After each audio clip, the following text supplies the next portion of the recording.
कुमारी परंग मुख्य रास्तार बेआईन भाव इटा गढ़ा और चोरा काठ एने विभागीय अधिकारी छत्र छाया नुहे तो कलाहांडी जिला गोलामुंडा ब्लॉक अंतर्गत टेमरी ग्राम पंचायत अधीन में कुमारी ग्रामर जितेन्द्र साह पिता अलेख साह बेआईन भाव लक्ष लक्ष इटा गढ़ा चलुवा दृश्य देखा मिलता।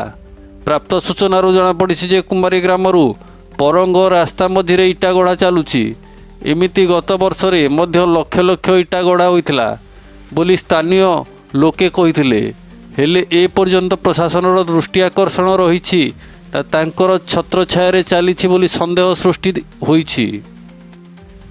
इटा गढ़िया पई धर्मगढ़ ब्लॉक रु किरकाकानी और जूनागढ़ ब्लॉक मोटेरे अंचलर श्रमिक माने जनापड़ी श्रमिक माने निज छुआ पिला परिवार मान को आनी शीत काकर इटा गढ़ा चली बेआईन भाव इटा गढ़ा चली बेले गोलामुंडा तहसिलदार और दशपुर वन विभाग कर्मचारी मानक दृष्टि रही कि नहीं ताहा जनापड़ी नहीं ना विभागीय अधिकारी छत्र छाया रही कि बोली अंचलवासी संदेह सृष्टि देखा देछि।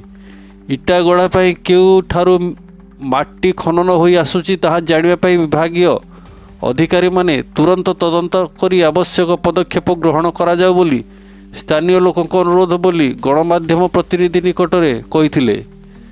इटा गढ़ा स्थान में कूड़ कूड़ माटी और काठ मध्य जमा होई थिबा दृश्य देखा मिलता।